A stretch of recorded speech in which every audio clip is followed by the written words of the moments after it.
पशूनापतिं पापनाशं परेशम् गजेन्द्रस्य कृत्तिं वसानं वरेण्यमम्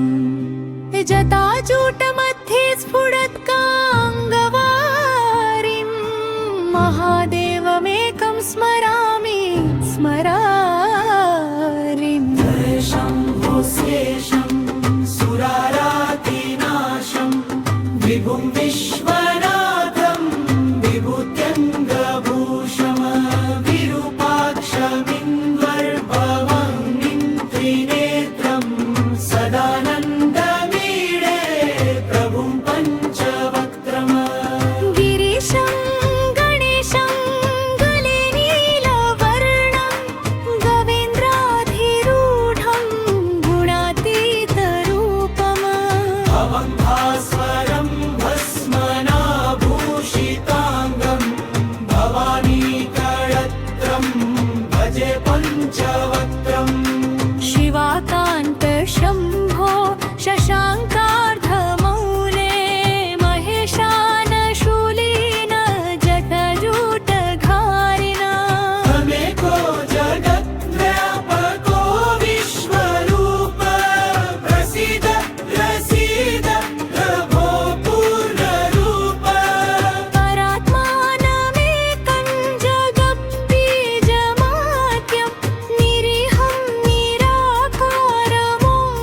निराकारमोङ्कारवेद्यम् यतो जायते पाल्यते येन विश्वं तमीशं भजे लीयते यत्र विश्वम् न भुविर्न चापो न वह्निर्न वायुर्न चाकाशमास्ते न तन्द्रा न निद्रा न ग्रीष्मो न शीतं न देशो न वेशो न यस्यास्ति मूर्तिस्त्रिमूर्तिं तमीरे अजं शाश्वतं कारणं कारणानां शिवं केवलं भासकं भासकानां तुर्यं तमः पारमाद्यन्तहीनं प्रपद्ये परं पावनद्वैतहीनम्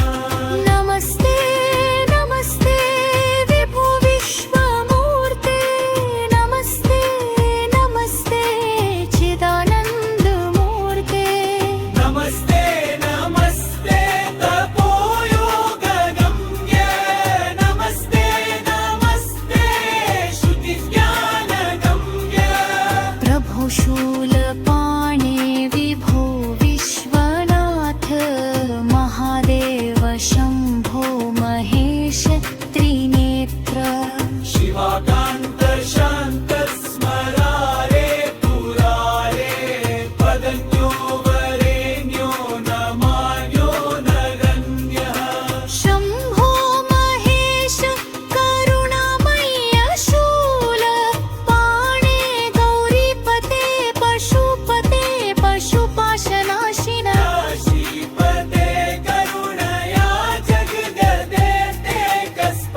हंसि पासि विदधासि महेश्वरा वित्वत्तो जगद्भक्ति